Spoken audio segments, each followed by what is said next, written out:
When I was 17, 18 and beginning to develop notions about myself and aspiring to a literary career, I was cognizant of the fact that Thomas McCarthy had his first book published when he was 24. And Neil Jordan, the short story writer, novelist and filmmaker, had his first book published when he was 24. So I resolved for myself that if I didn't have my first book published when I was 24, I was going to be a complete failure. And I was. I did have my first book published when I was 26. And it was a terrible book. But I'm just saying that by the by because there's this sort of fetishization of young writers and this equivalence between the terms new writers and young writers. And yet, constantly, this brilliant, older, new writers emerging onto the scene. I'm thinking of Amy Clampett back in the 80s, the late 70s, emerging spectacularly out of nowhere in her late 60s with her first poetry collection. And Breda Wall Ryan has been publishing in journals for some time. She started publishing short fiction in 2005, 2006, 2007. She first came to my notice as a poet only 5 or 6 years ago. And just, again, burst onto the scene with this brilliant talent and genius and way of putting words together. And then how fortunate we were at the Munster Centre that somebody had the good taste to anonymously judge her poem and award the first prize, the Gregory prize. And she got to come to the festival that year and read from her first book. And now we're delighted to have her back and read with her second book, which is Welcome, Breda Wall Ryan. I'd like to start the first poem in the book, which is called Dermot, an explorer of the dream world. Because I like dreaming, if I wake up too early, I could have to sleep dreams or more, but I like daydreaming. This is in 3 sections, so the first section is Daydreamer.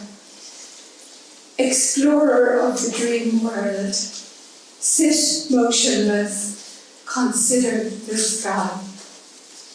Cumulus divines meaning from vapor. A severed head talks to itself. The piteous skull cap, its cloud eyes dissolve sky blue mirrors of the ancient ice. A muzzled voice reflects a cry unheard in nebulous mountains.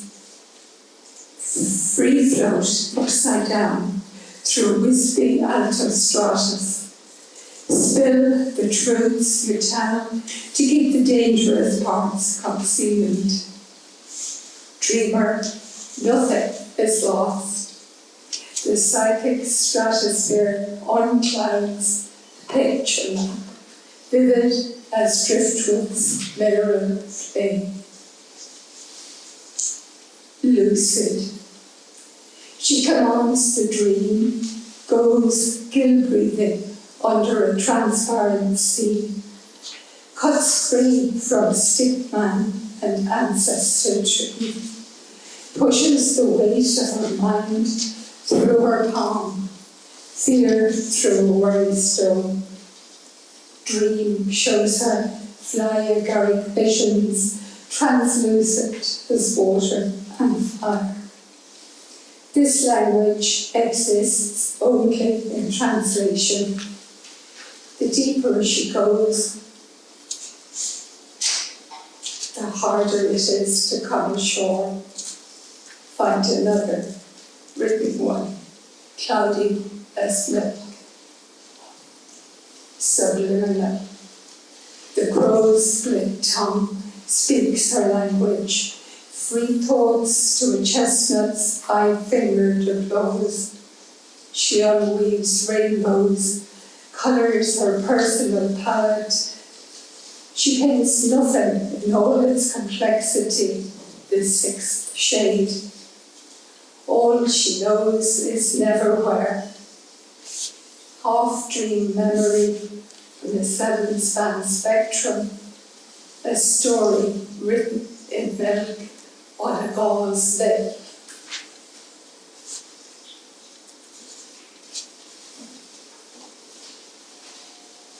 This next poem, actually the next three poems, they came out of the problem of immigration, the horrible problems that are going on in the world at the moment. And I'll just read them in the order that I wrote them in. 1. Go ask your own. Don't ask your neighbours why they won't leave their children's graves, their olive trees, their bombed out schools and hospitals, their rubbled homes. Don't ask them how many schoolgirls your snipers must take out, how many young boys play beach ball, or mothers lifting their own weight of concrete to find fragments of their child to swaddle in death's wrappings before sundown. Go ask your ancestors if breaking glass was the music that drove them to disperse across a hostile earth. Ask the spectres of your yellow-starred dead how to force a people to abandon all they love to those who covet it. The path we make with our feet follows us everywhere. Fighters burned our boats to ashes, plague swarmed in our skies, rubbled our cities. We stitched papers and cash in our hands, abandoned our dead to the dead, shouldered our children. We left the hot loaves in our ovens, fled with the clothes on our backs, our fathers 40 fresh lashes. Stars rode on our heads. The midday sun seared us. Towns burst into smoke on the horizon. We were shoals packed into villages, dragged from the surf to where razor wire embraced us. Washed by the seas, our child's eyes open and staring, bright as precious stones on the shore. Migrating birds return in nesting season. We who have no wings must trek always onwards. The young spit new words for our longing. Homesickness, Healy, Coa, in England. Haven. This particular one came from just thinking about things, sitting on the balcony of my daughter's apartment in a lovely area in North Carolina, and all of a sudden the piece was shattered by two fighter planes coming very low overhead from some nearby airfield. Haven, deer Lightfoot across a clearing into shadowed trees. Dogs turn the flock widdershins for home. Against the sky, homing crows. We remember windows shut tight, a birch tree, ink on bark paper, twig broom, raft roll, cradle rolls. Fighter planes snarl overhead, two geese gust honking off the lake, ripples shudder ashore. It lasts as long as the tree, and after, deep water lull of the island and the harbour. When the wars have ended, thing.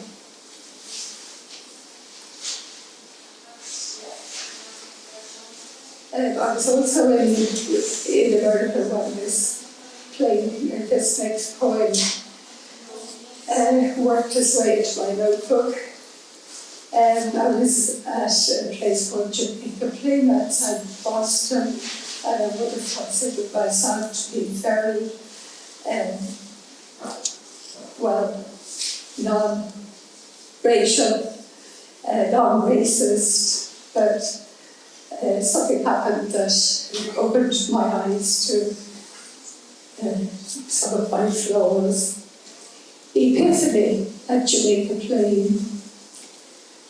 I'm filling a notebook with firsts. My first cardinal chipmunk chickadee. First turtles in the wild, ranged like stones on a hop submerged through Jamaica Pond, basking to warm up in turbulent. I welcome this summer and sip iced coffee under the awning on the second floor terrace, sweating after my trek from tea at Stony Brook, where I had sidestepped an old Dominicana. Scribbled, Mrs. Baez serves coffee on the third floor to look up later. Alert for following footsteps, I scurried past Latinas calling cuidado to kids jostling on a rodeo. Back home on my dappled terrace, I write an uneasy note. No white people until Sheridan Street. Around me, neighbourhood gardens are lilac-ing. Chickadees flit through the leaves. Cars slow for the white-lettered hump on the street. A 6-litre SUV stops, bends, circles the block, stops below. It's all judder and engine roar. The Latino beat that throbs from its wound-down windows startles the cardinals, spurs squirrels to leap impossible gaps. I jolted from my reverie, afraid as I was this morning, this soul-bright face in that teapot on the orange line. Alarmed by the old man's offer to talk, weary of young Dominicano peacocking in his SUV. It comes to me like a voice underwater. This is race-coloured. I have sleepwalked my whole life, thinking myself untainted.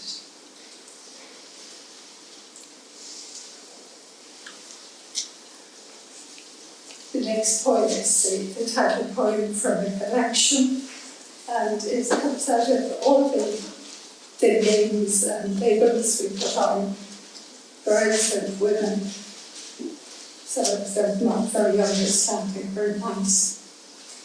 Raven mother, as you hatched, ravening nestling, she is daughter, left motherless by old age, gun or eagle, she is orphan.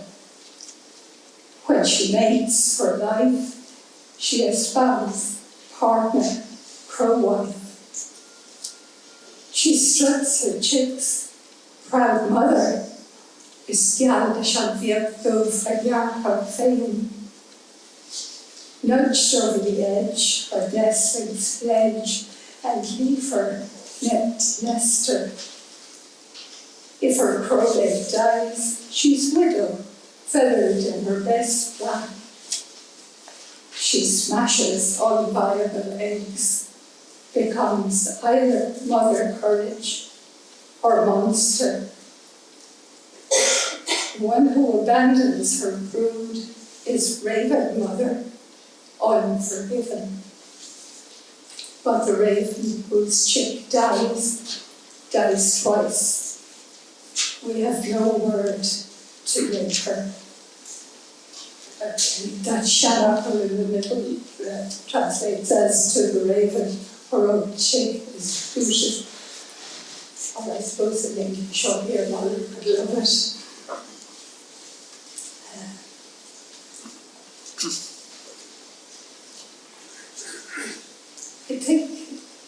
I think probably the Irish Hare is my animal spirit if I have, or else I'm the hare spirit because I keep seeing hares and write about them, and they're really fascinating me, and I love them.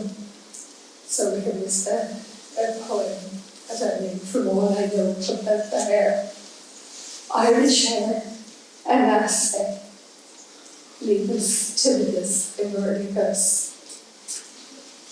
Hare's Gaelic name is Gloria, small deer.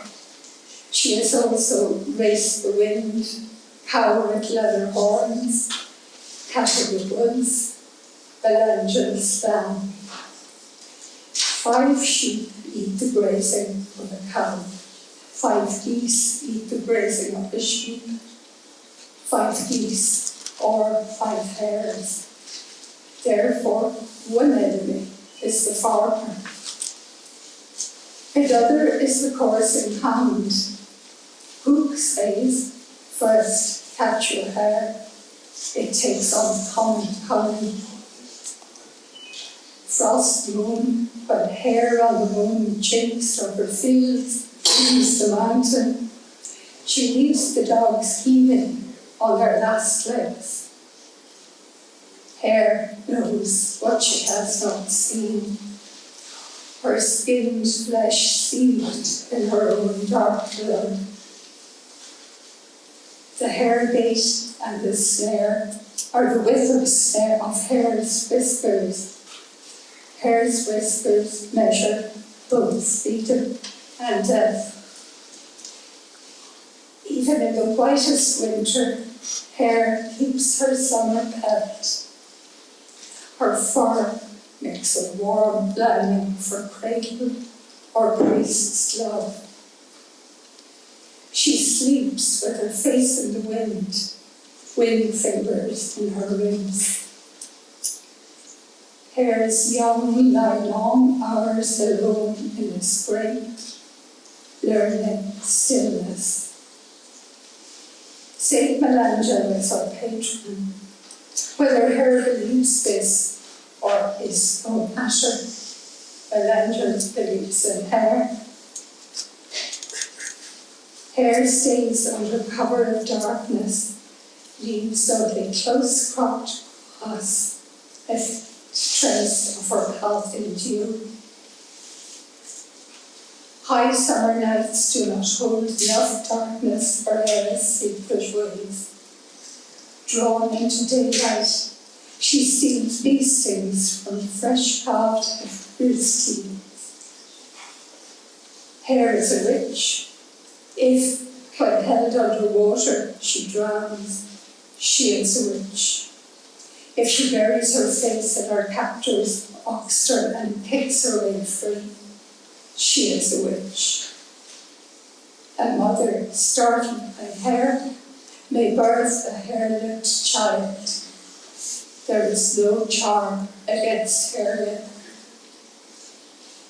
A young girl must be coffined at her last breath, lest she quicken again as Hare. Hare cries with the voice of a child to wring the heart.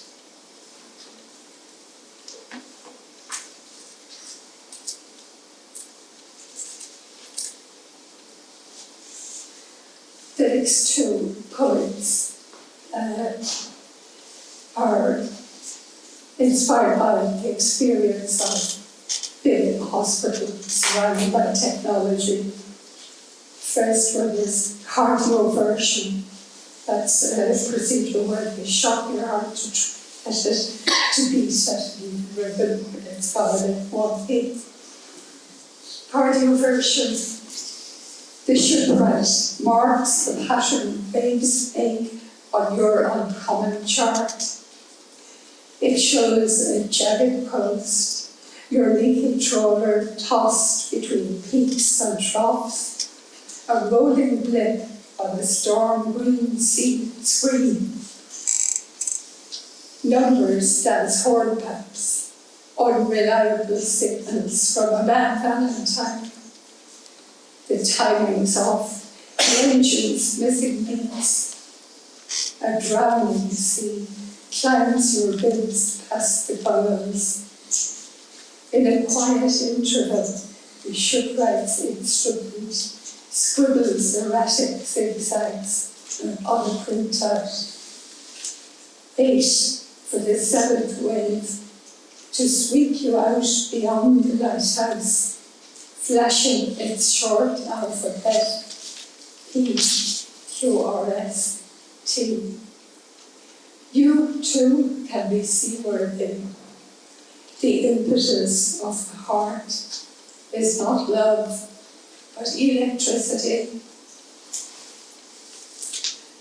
And the next one is a plea really against people being kept alive artificially beyond their allocated time.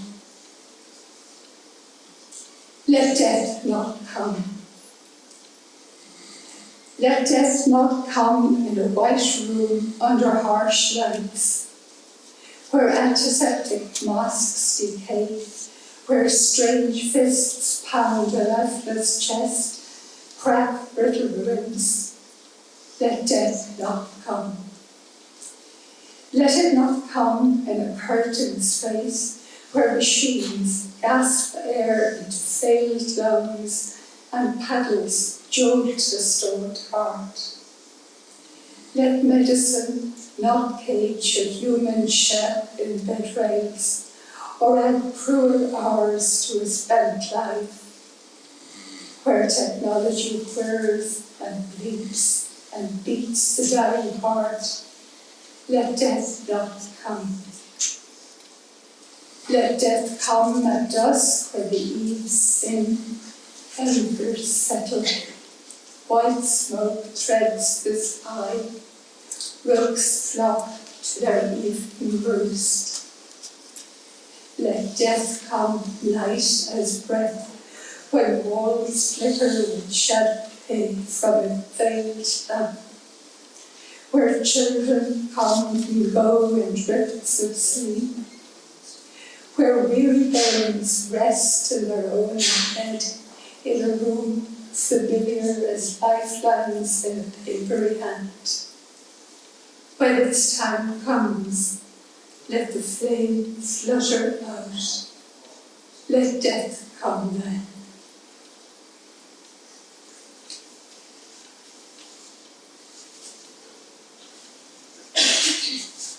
And finally, I think that's that word. Finally, cheerful, happy fun. Because everybody has cheerful, happy times that are just a gift from the universe. Prayer. This sunlit afternoon, stretch in a tractor-rutted sun trap in a golden field, where stuffed crop pigeons clean bright rain drizzled between brittle stubble rows. A wren flirts on a hazel branch. The robin shrills his Westman's call. Blackbird and thrush trill a litany of bird praise to the glory of this Indian summer day. Dermot, the blackthorn perch, answers seep, seep, seep. Midges jar in cloudy shade, while almost motionless against the sun, red kites glide on thermals, throw slow loops of shadow on the ground, their building cries tremble in the air. Purple fingers pluck plump berries from the swollen hedge. This day, this sun, this lush September, this is enough. Thank you very much.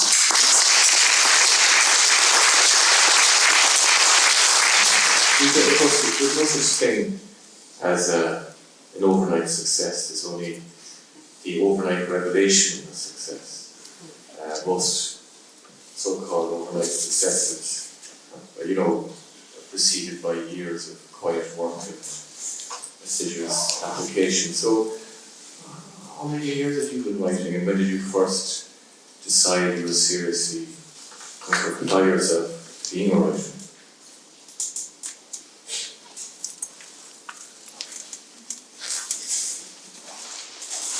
I hate talking about myself. I probably spent the first 50 years of my life reading, head stuck in a book always. And when I was, for my 50th birthday, my husband was in the audience, had the genius idea of giving me a gift of a course with the late Dorothy Malloy, accessing your creativity. And he said I would start doing watercolours or something. That turned out I had no talent at all for water. But I did discover that I enjoyed writing, and I wrote short stories from with some success until 2005. I think I was in hospital under the influence of prescribed drugs that had this kind of psychotropic effect on me. So I was to forget everything that my husband experienced. Don't forget to ask the doctor this, and don't forget to ask the doctor that. And of course I would, or if I'd asked him, I'd forget the answer. So I wrote a notebook to write down questions. And when I came home, months later, I was looking at it, and one of the pages of questions from Dr. X, and the answer from Dr. X, and all these bits of poetry. I said, where did all this poetry come from? But it had actually come out of my head, out of my total unconscious. So I thought maybe this is the way I should be going. Also, my memory was very poor after all the ICU brain that I had, and I couldn't remember what Hare was going to short story the second one. So I started writing poetry, and I think the first real success I had was here in Cork, and it was lovely to come home to Cork and bring sort of my unconscious with me in that poem of the Hare. And so, no, it kind of didn't, it crept upon me as much as it crept upon anybody else. But I decided poetry was the way to go. And then I did a very intensive course with Paul Hare, who was quite a hard taskmaster, and discovered loads of European poets I'd never heard of, American poets I had never heard of, and kept on writing. So that's it. I think the reading, there was always poetry in the reading, and the mother used to recite poems to us, narrative poems. Instead of bedtime, reading us bedtime stories, was reading many books, but she had a huge store of poems in her head, and I think that probably came through written. And I wonder if all that Latin mass that used to be recited to us didn't give us all a certain affinity for sound and an acceptance of language that we didn't understand. No, and I think it all feeds it where we went from eventually. Anyway, that's my answer, as far as I can.